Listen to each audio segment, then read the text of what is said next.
Too Big to Win by Erik Prince, 30th of April 2024. How the military-industrial complex and the neocons keep America losing.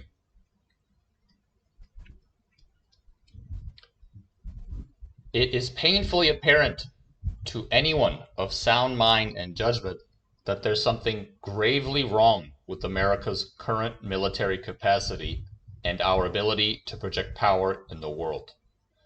The World War II-era fighting force, composed of 14 million GIs with a muscular industrial base backing them up, is almost unimaginable today. In the last 3 years, 5 different U.S. embassies have been hastily evacuated: Sudan, Afghanistan, Belarus, Ukraine, and Niger. Americans are held hostage in Gaza. Commercial shipping traffic is blockaded, and our ground and naval forces are shot at daily with impunity. How did America go from winning the Cold War and becoming the sole global superpower in the 90s to the state of disarray that we find ourselves in now? One reason is financial. All warfare has an underlying economic basis, and a nation's military power reflects its economic structure. Today in America, the exorbitant privilege of the US dollar and the unlimited printing press of fiat currency it enables means current US defense spending is essentially covered by debt. Indeed, at least 30% of the current national debt consists of military overspend from the so-called global war on terror. This reality has created an absence of strategic discipline and a military policy that prioritizes a tiny guild of contractors feeding an obese, top-heavy structure rather than winning wars. The roots of the current situation reach back to the election of Reagan in 1980. Reagan started a pivot from 35 years of containment to a more aggressive approach, covered by deficits. Channeled economically, politically, culturally, socially, and through covert action, these measures helped to bring an end to the Soviet Union, but at a critical strategic cost. Partly as a consequence of the central economic role that the USSR had come to play for the US defense industry, the opportunity to positively engage with Russia after 1991 was rejected by the dominant neoconservative faction and their military-industrial complex allies in Washington. Originally, Trotskyites, the Neocons, had taken root in the corporatist wing of the Republican Party and gradually increased in influence to eventually become dominant in the Washington Beltway foreign policy and emblematic of its mentality of continuous warfare funded by an unlimited fiat printing press. The so-called peace dividend that followed the end of the Cold War was redirected into expanding NATO instead of ending it. The goal was to enrich the military-industrial complex by creating more clients to buy US weapons at the expense of the opportunity to partner with Russia. Promises of not expanding NATO eastward into former Warsaw Pact countries were broken, and NATO troops were deployed on Russia's border. The priorities of neocon Washington were also projected into US policy in Africa. After Liberian warlord Charles Taylor sponsored the Revolutionary United Front, RUF, in Sierra Leone in the late 90s, the RUF quickly captured most of the country, particularly the diamond-rich areas of the north. In the process, they committed atrocious acts of savagery against Sierra Leone's civilian population. Into this maelstrom entered Executive Outcomes, EO, a South African private military contractor. EO initially deployed 60 ex-South African Special Forces personnel fresh from ending a civil war that had raged for years in Angola, and eventually expanded to around 200 well-trained personnel. Using mostly equipment abandoned by Sierra Leone's disintegrated army, within 6 months they'd retaken the country and restored peace and order to the extent that free and fair elections could be held 3 months later. Executive Outcomes was sponsored by an association of diamond miners who wanted their mines back. This group was willing to sponsor an ongoing 30-man EO presence to retrain a new Sierra Leone armed forces while providing a backup in case the rebels returned. Susan Rice, then Bill Clinton's Assistant Secretary of State for Africa, vetoed this proposal. "We don't want any white mercenaries in Africa," she declared. The result? Within months, the RUF and a new group called the West Side Boys had returned, killing, looting, and pillaging the country. 11,000 UN peacekeepers at a cost of $1 billion plus per year in the 1990s US dollars were now deployed. But they didn't solve the problem, and not until the British SAS killed hundreds of rebels during a large hostage rescue mission of Irish peacekeepers did the country start to stabilize. This debacle in West Africa occurred on the heels of an even greater catastrophe further east. In the spring of 1994, after decades of simmering ethnic hatred in Rwanda, the Hutus launched a program of manual genocide. Over a 4-month period, they killed almost 1 million of their Tutsi neighbors, a murder rate exceeding 8,000 per day, mainly using machetes and farm tools. Here as well, EO made a formal proposal to the United Nations and the United States government to intervene and prevent further slaughter. The proposal was also rejected by Susan Rice in Washington. Executive Outcomes stayed out, and the carnage continued unabated until Paul Kagame's exiled Rwandan Patriot Front invaded from Uganda and retook the country. By the late 90s, with Washington engaged in combat in the former Yugoslavia, a new kind of enemy was emerging: jihadist Islam.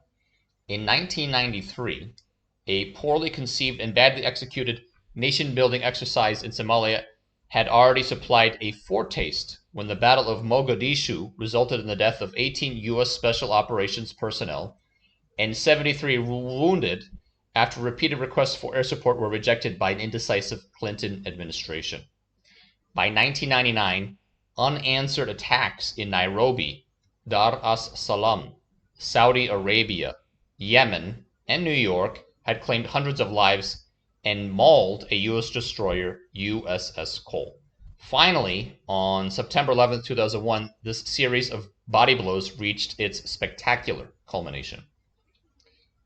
In the aftermath of 9/11, President Bush met with his war cabinet to plan a response to the costliest attack on American soil since Pearl Harbor.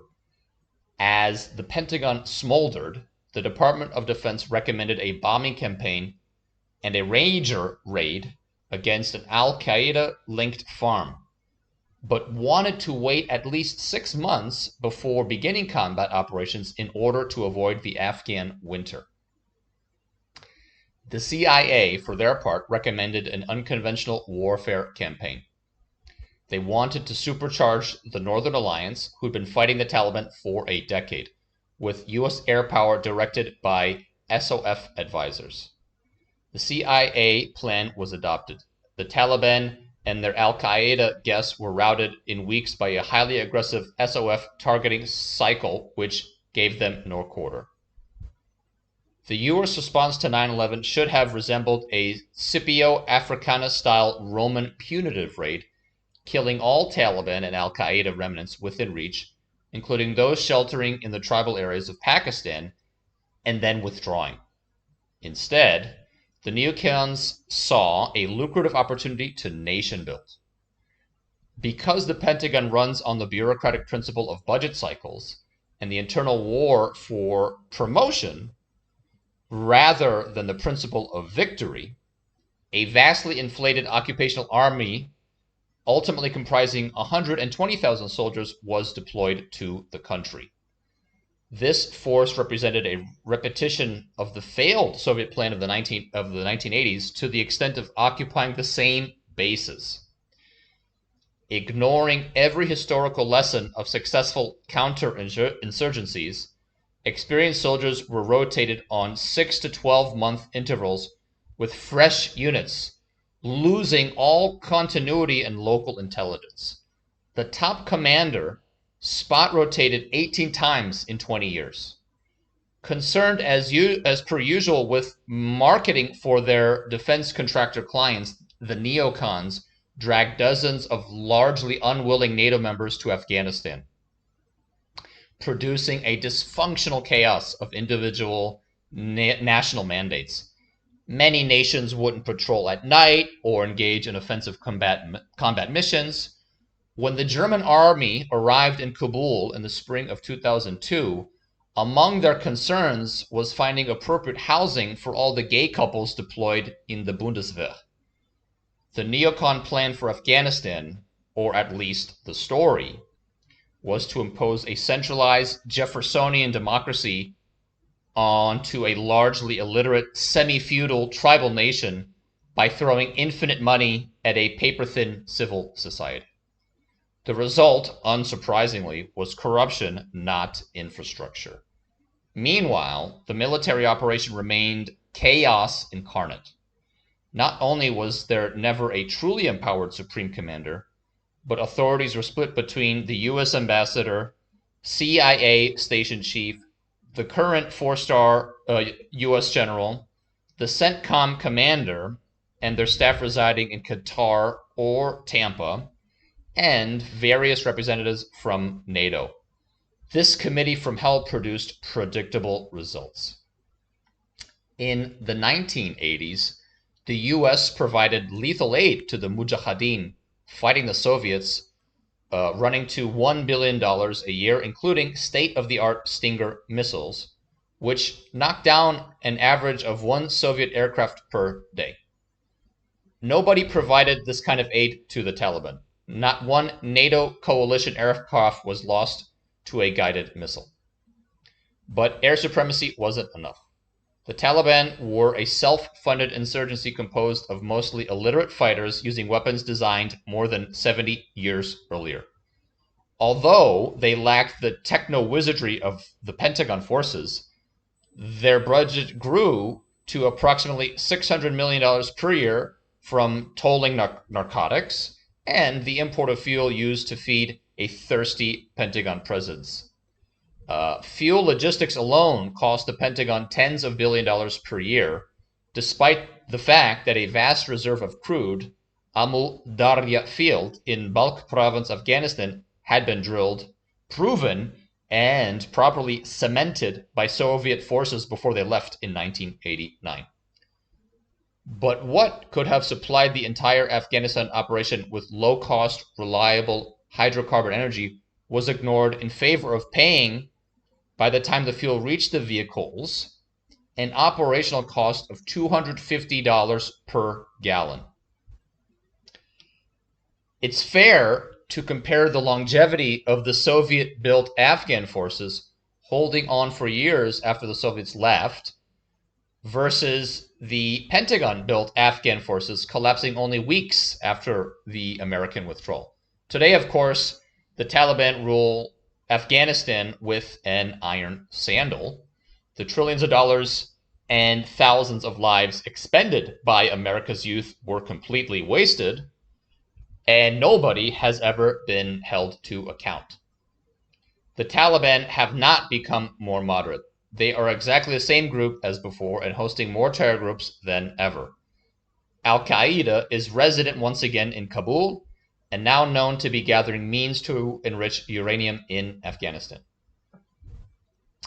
Afghanistan wasn't even the worst U.S. military failure over the last 20 years. Almost exactly the same neocon fever dream also played out in Iraq. Here again, the fantasy of deposing a dictator in the name of installing democracy in a country with a culture with no history of representative democracy, followed its inevitable course. After an initial phase of 24/7 war porn of the US invasion, broadcast by the network media through embedded journalists, the Pentagon was quickly dragged into an urban counterinsurgency quagmire involving a Sunni faction rebranded as Al-Qaeda in Iraq, Saddam regime holdovers, and Shia insurgents armed, trained, and sometimes led by the Iranian Revolutionary Guard Corps. This development was not inevitable. I still recall a sliding door moment early in the conflict when the director of the Iraqi National Intelligence Service came to see me with his CIA liaison officer in early 2004. He described the scale of the efforts of the IRGC, Quds forces, to infiltrate Iraqi society and establish a proxy capability similar to Hezbollah in Lebanon, and requested that we develop a joint program to locate and eradicate the Iranian presence. Unfortunately, the program was blocked by then National Security Advisor Condoleezza Rice on the grounds that Iran was not our enemy and that the US must support the political process in Iraq. In the event, this political process spun into a vicious civil war, killing hundreds of thousands of civilians. Meanwhile, our non-enemy Iran flooded the country with thousands of lethal EFP roadside bombs to shred armored vehicles with American soldiers inside. Today, Iraq is subjugated by Iran, with Tehran making key decisions and approving all key ministry appointments, including who becomes prime minister.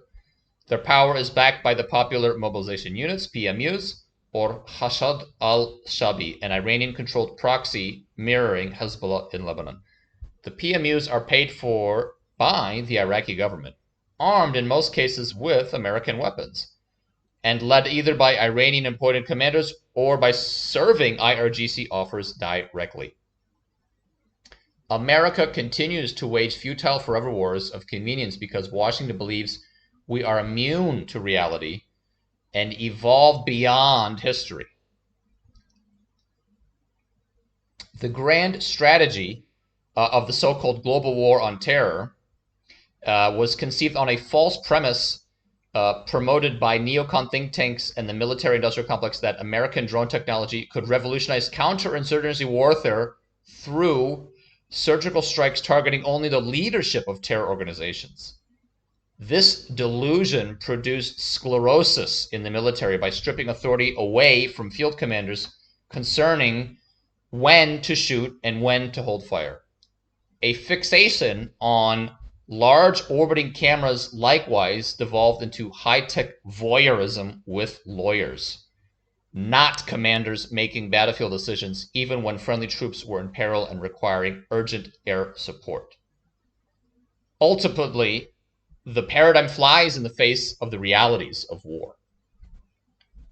Leaders are replaceable. There's always another ambitious jihadi looking to wear the crown of command. What actually ends wars is destroying enemy manpower, finance, logistics, and ability to resupply. Every relevant historical example tells the same story, from the wars of ancient Greece to continental Europe and Napoleonic wars to the American Civil War and the world wars of the 20th century. In the course of losing World War II, Germany lost 5.3 of 17.7 million men aged between 15 and 44 years old, or 30% of their male population. This brutality is the reality of winning wars, as the recent U.S. track record of failure shows. The measured and proportional response crowd wants a war without war. It's a fantasy that only seems plausible to people who have never experienced war and are insulated from its consequences. Their firstborn children should be drafted into frontline combat units to relieve them of this problem. After the Roman Empire lost a crushing defeat at the Battle of Cannae, the Roman Senate immediately became 40% undermanned because the Roman leaders actually served in the defense of the Republic and risked their lives in battle for it. Today, America's elites instead spend their time on Wall Street or in think tanks gathering degrees and attending conferences. The old concept of noblesse oblige has gone missing from our national culture, and so has the concept of accountability. Despite the failures of Iraq and Afghanistan, there have been zero lessons learned or course corrections made. Consequently, the failures keep coming. When Hamas unleashed thousands of rockets, missiles, paragliders, and ground assaults across 30 breach points into Israel on October 7th of last year, they showed how dangerous complacency can be. Clearly, Hamas had plotted their operation for years. Their network of 300 miles of tunnels spanning all of Gaza was built with one goal in mind: to suck the IDF into an urban quagmire in order to maximize carnage and casualties of both Palestinian civilian and Israeli soldiers. But why not flood the tunnels with seawater using Texas precision drilling technology? The tactic would have obtained the need. That tactic would have obviated the need to bomb urban areas containing civilians and the terrible suffering that this tactic entails. Flooding the tunnels would have destroyed all underground weapon storage, prevented maneuver, and would have forced Hamas to move or lose their hostage human shields. In fact, an entire package of drilling, pumping, and technical support for precisely this tactic was offered by donors to the IDF. Yet, the IDF, under pressure from the Pentagon diktats, instead chose bombing. The result has seen a wave of global sympathy generated for the Palestinian cause and left Hamas in charge of uncleared southern Gaza, a double nightmare scenario far from being resolved. In 2011, Hillary Clinton, chief neocon of the Obama administration, proudly declared of Libya's US-sponsored revolution, "We came, we saw, he died." Colonel Gaddafi may not have been perfect, but Libya under him was politically stable. Now, for 13 years, the country has been racked by civil war and chaos, rife with Russian and Turkish private military contractors fighting for regional hegemony.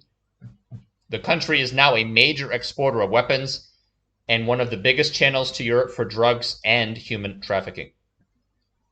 Further east, Iran, with Hamas, Hezbollah, Hasht al-Sha'abi, Iraq, and with the Houthis in Yemen, have built a powerful network of regional proxy forces, now extending even into South America through the Lebanese diaspora in the narcotics and weapons trade. In Yemen, the Houthis have developed into effective pirates, shutting off Red Sea shipping traffic with long-range anti-ship weapons hidden in Yemen's rugged terrain. As a result, an already economically struggling Egypt, a key American ally, has suffered a 40% blow to their GDP from lost Suez Canal transit fees of $800 million per month. And everyone else has seen punishing supply chains inflation from dislocated transit routes and runaway insurance premiums. Why are Iranian surrogates in Iraq and Yemen being permitted to fire hundreds of precision drones, cruise, and ballistic missiles at U.S. forces on land and at sea, largely without meaningful response from Washington? What response there has been has mainly consisted of announcing a coalition named Prosperity Guardian to protect shipping, which collapsed almost immediately after multiple vessels were struck and destroyed. Why are U.S. policymakers and the Pentagon unable to innovate effective military solutions?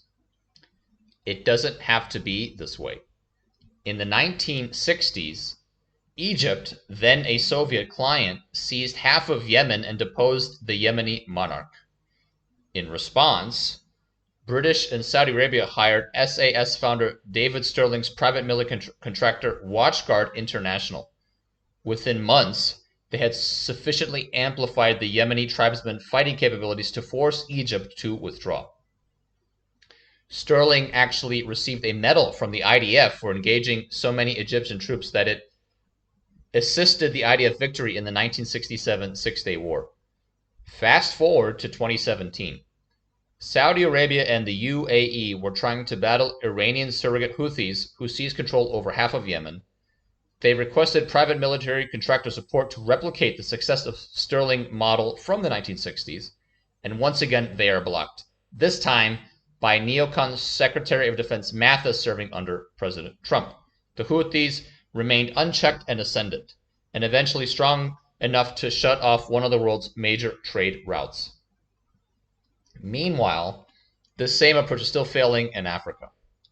There have been a staggering 9 coups d'etat across Africa in the last 4 years, mainly in ex-colonial French regions, where decades-long insurgencies have exploded following the destruction of Libya. The looting of massive Libyan state arsenals following the overthrow of Gaddafi flooded the region with weapons.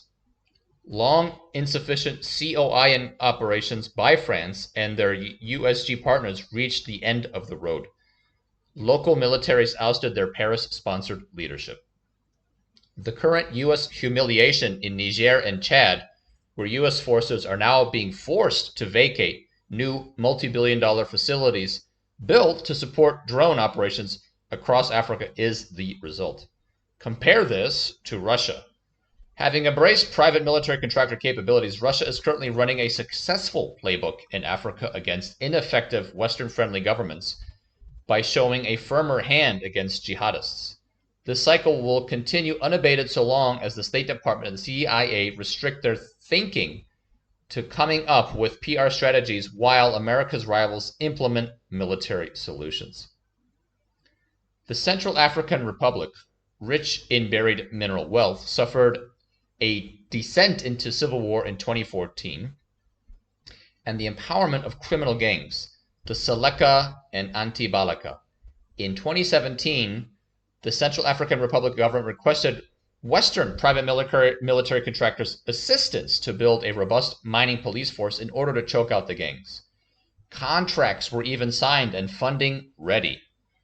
But once again, the solution was blocked by the neocons at the State Department and their pet, the United Nations, refusing to waive their sanctions against Central African Republic for the purchasing of small arms to equip police. But Russia had no such issues and sent 400 Wagner personnel immediately. Now, multiple Wagner units run mines that net the Russian private military contractors billions of dollars per year, funding many of their other operations across Africa. Somalia has been a geopolitical problem since the early 90s, sucking up tens of billions in ineffective foreign aid, killing hundreds of thousands, exporting terrorism, sheltering pirates, and flooding America with hundreds of thousands of migrants.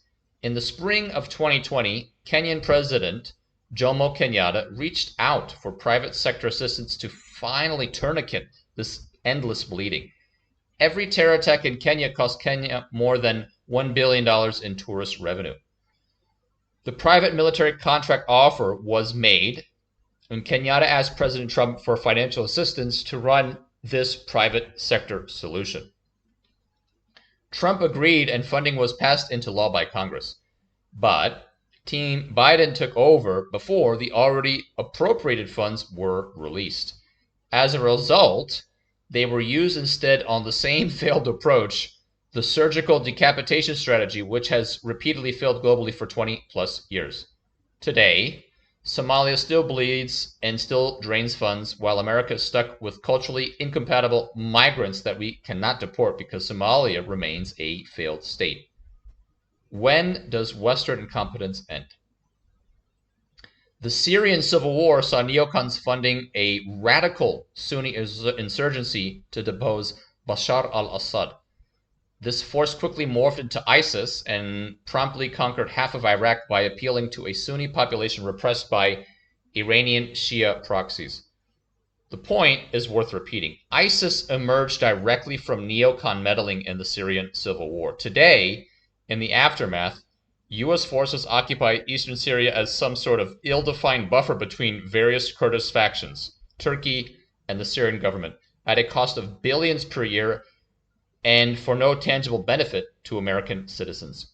Cui bono? Who benefits? and who is benefiting from the ongoing strategy in the war in Ukraine. Since historical perspective in conflicts is always useful, I invite readers to consider the staggering costs in manpower borne by the USSR to defeat the Wehrmacht, over 22 million lives lost, compared to US losses of 250,000 troops. While the US was invading North Africa in a warm-up to the invasion of Europe, the Soviets were killing 1.2 million Axis soldiers at Stalingrad, while losing almost twice that number themselves. That loss is genetically imprinted on surviving generations and strategically imprinted in the thinking of the Russian state. The effect of the eastward expansion of NATO, culminating in a proposal to include Ukraine, despite clear red-line language expressed by the Kremlin, was highly predictable. Yet the neocons kept pressing the issue, even after assisting in the overthrow of a pro-Russian president. One should take note of how upset the US government was when the USSR began placing missiles in Cuba during the early 1960s. At the outbreak of World War II, in Britain's greatest hour of danger, Americans sent them 50 surplus Navy destroyers, combat aircraft, and weaponry. Meanwhile, in the Chinese theater, combat aircraft were purchased by a nationalist government which needed American volunteer group contractor support to stop the Japanese from bombing Chinese cities. Similarly, as tensions rose in Ukraine in late 2021 and a Russian invasion looked imminent, a combination of Lend-Lease and the Flying Tigers was offered to the White House.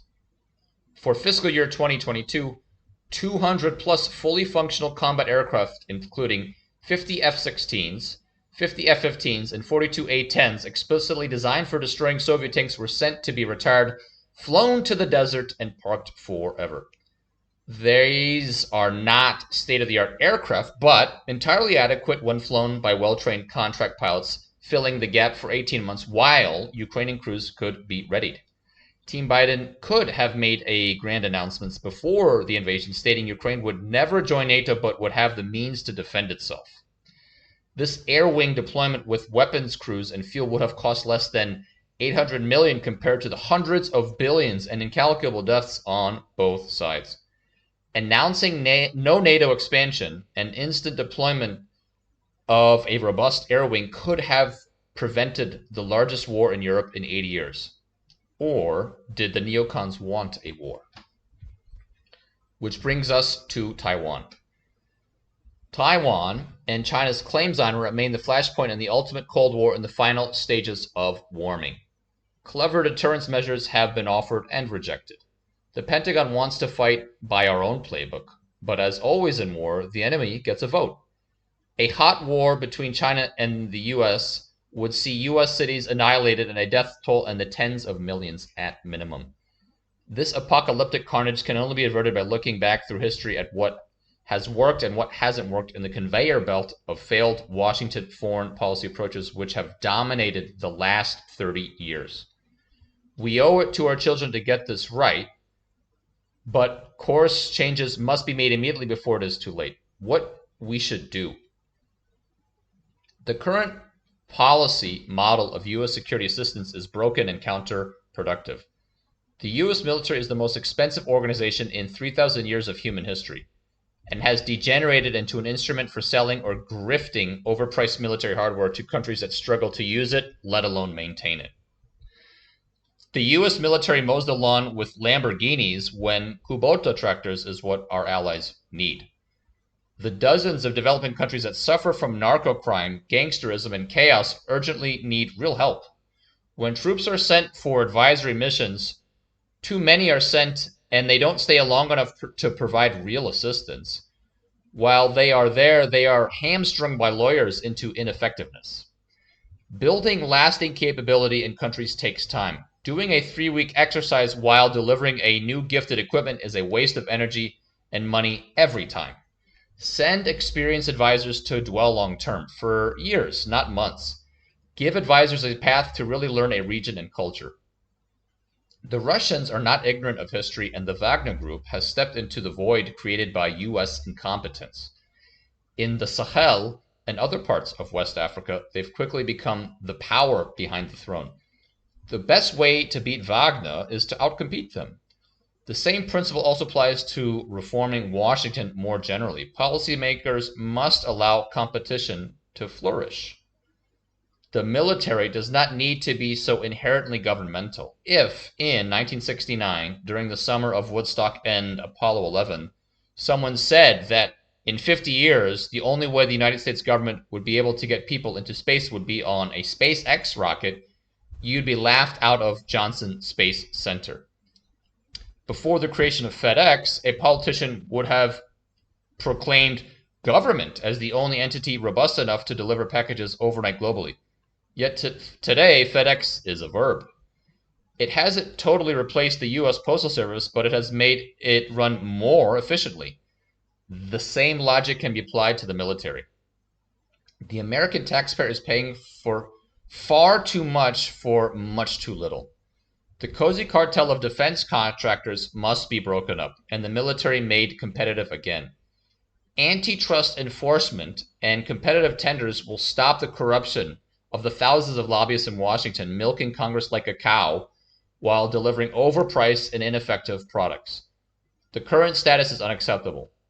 The more consolidated the defense base, the more it behaves like the Pentagon bureaucracy, exactly what America cannot afford. Our founding fathers' instincts for empowering market capacities and military powers are explicitly articulated in the Constitution. Before discussing Congress shall raise a navy in Article 1, Section 8, it directs Congress to mandate the private sector with a letter of marque and reprisal, effectively a hunting license for private contractors to interdict enemy shipping. The litany of failures listed above supplies ample evidence that the current military status quo is ineffective. A government-only approach abroad is calamitous and undermines U.S. credibility and deterrence. The foreign policy of the United States should be that our friends love us, our rivals respect us, and our enemies fear us. Instead, our friends fear our self-immolation while our rivals consume us and our enemies fire upon us without consequence. America's private sector has always outperformed government in solving problems. It is time to unleash America's entrepreneurs in foreign policy to cut costs and restore America's credibility. Erik D. Prince is a former Navy SEAL officer and the founder of private military company Blackwater. Among his current projects is the unplugged phone.